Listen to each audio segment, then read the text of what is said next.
राष्ट्रपति को अपमान विरोध में बर्षिले मोदी। टीएमसी सबु सीमा टपी जाइछि।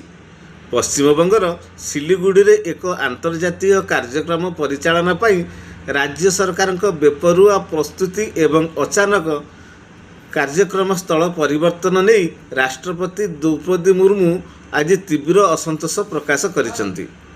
प्रधानमंत्री नरेंद्र मोदी मध्य आज ए नहीं शासक टीएमसी उपरे बसिचंती। एक्स रे एक पोस्ट करी मोदी कहिसंती राष्ट्रपति कार्यक्रम को जेभली भाବରେ अणदेखा करागला ताहा देशव्यापी लोकमानंकु एक विशेष करी जो माने आदिवासी संप्रदायर सशक्तिकरण रे विश्वास करुथिबा लोकंकु दुखित करिछि। यह अत्यंत लज्जाजनक एवं पश्चिमबंग रे टीएमसी सरकार सबु सीमा अतिक्रम करि जाइछि।